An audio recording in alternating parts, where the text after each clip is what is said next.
Hey, Mike, thanks for joining me today.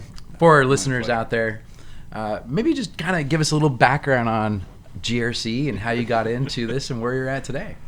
Honestly, I took a really unusual path to get here. I was in the service very early. I joined up at 17. And I literally worked in armaments. So we were building bombs. So process, risk mitigation, all of that was sort of beaten into me from being a teenager. But I went on to be a chef. And there just came a point where I needed to get out of that for scheduling reasons for my family. So I started working with a company that had no QMS, no quality program. And I basically attacked it like troubleshooting. No formal education in it. Everything that I did was from the ground up, learning the hard way, running into the brick walls everybody's already found ways around. And that company, I was there for a decade and built their quality and ERP system. But then I moved to Honeywell for a while, started in quality, went from quality to regulatory, and worked under a absolutely wonderful black belt who really was a great mentor, helped me see it. And honestly, the risk management fell right back into working in the service, and the process and that type of meticulous attention was no different than being in a kitchen. So I found something I excelled at that I just got to it in a very different way. Yeah, we've been talking about risk management and different approaches that leaders have taken over their careers. And one of the things that I thought was really interesting was the approach of how you started to tie the front line of the organization and the C-level executives together. Look, maybe you can walk me through that again. Well, it was interesting because when I first started using the tool, I know the tool, but I don't know each of these individual person's jobs. So the first thing I did was come to them and say, what's difficult? And I started at the bottom, but I went to every level and said, where's your challenges? What aren't you getting? And it was really, really funny. Once we'd walked that path and we sat down and we looked at all the challenges and what they were, there were some gross misalignments in the upper metrics and what was really holding up the work on the front lines. And it made this wonderful conversation about aligning the day-to-day activities with the important metrics for those C-level executives. And it really improved and left a much better culture of conversation and communication throughout the organization. So having to figure it out had so many unseen benefits. It was fantastic. That's really amazing. I often call that the voice of the employee, going out there, listening to what people need and connecting to the work, to the metrics. That is fantastic. Now, as you did that and you started connecting these dots, the work that was going on in the executive dashboards, what were some of the things that you discovered along the way? I got to imagine that you found some really interesting things. One of the biggest ones that we found was really as soon as we started looking forward with the dashboards, we found so many work imbalances in one particular group. In one quarter, we had one individual with 33 regulatory tasks to complete, another with 29, and 6 individuals with 1. And just having their managers be able to see that right off the bat and in their face, I mean, balancing out the work.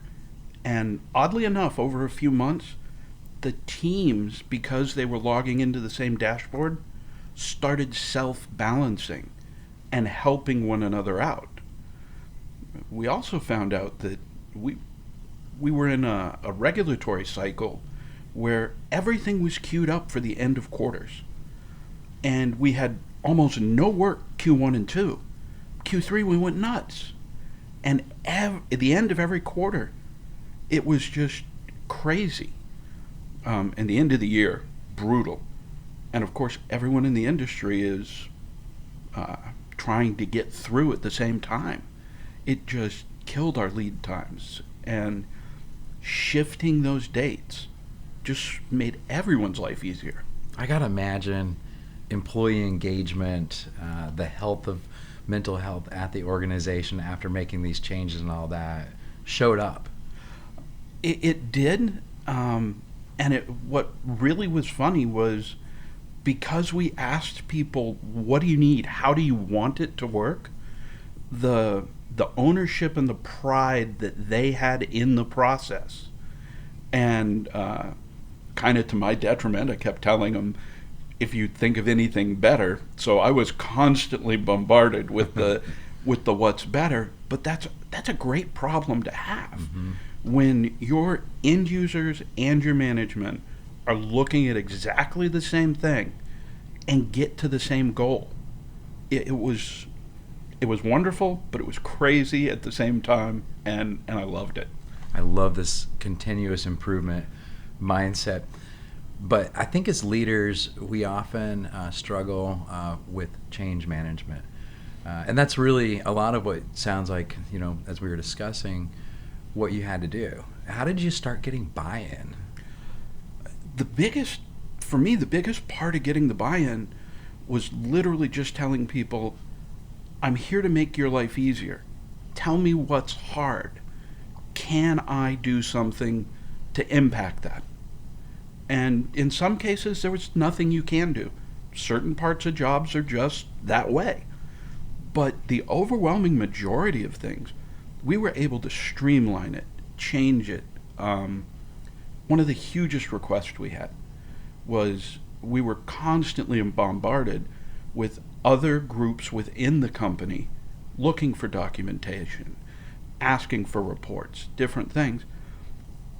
We started down the path of APIs, a few different things to spread that data, and one of the individuals just went, can't we just let them have Logic Gate too?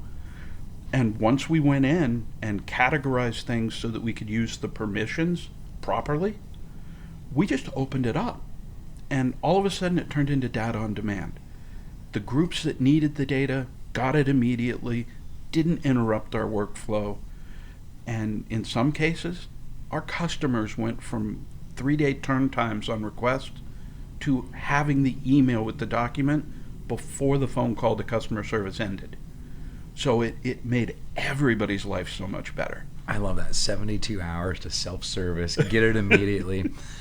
One of the other things that I found interesting in our conversation was these executive reports. We've all been in these C-level executive meetings and have seen some really beautiful reports, but you have a different way of thinking about dashboards and executive reporting.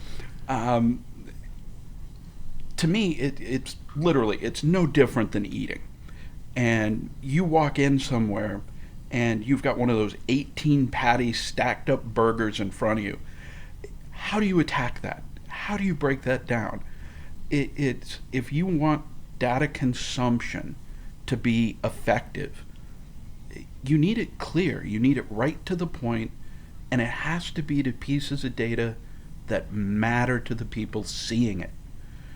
And building the dashboards from the bottom up, let those C-level personnel see these are things that we had completely missed, and to read it at a glance and be done with it was amazing. Don't get me wrong, for strategic planning, sometimes you need those big dashboards that have everything under the sun. But day-to-day operations, no, give me something simple, quick, clean, and accurate. 12 years being a risk leader in GRC.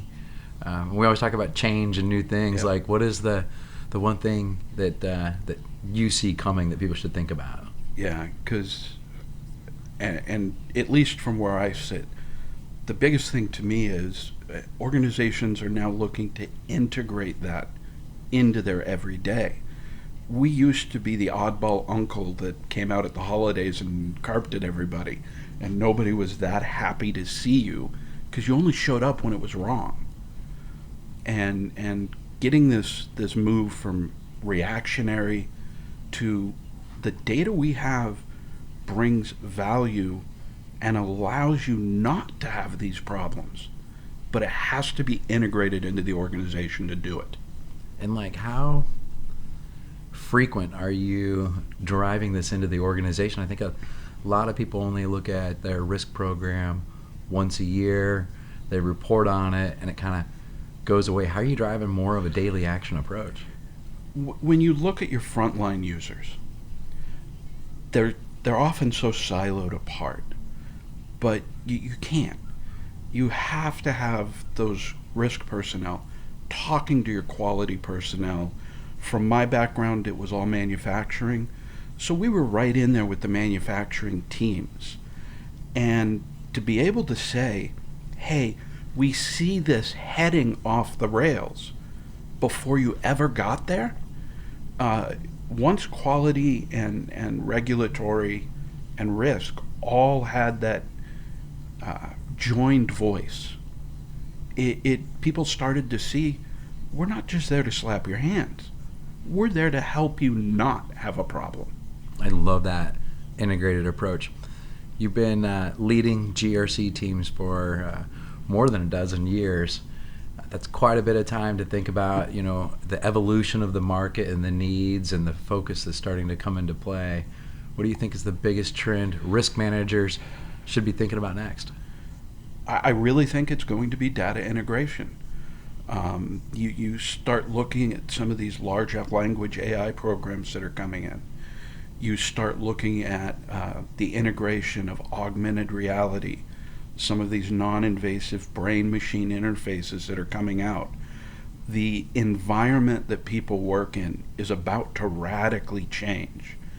And if I can go into a warehouse with a pair of safety glasses on that are literally scanning the barcodes, showing me what needs to happen, or being working on machinery somewhere and the blueprints are right there, this is going to leverage information for those frontline workers in so many ways, but it's going to open up so many risks.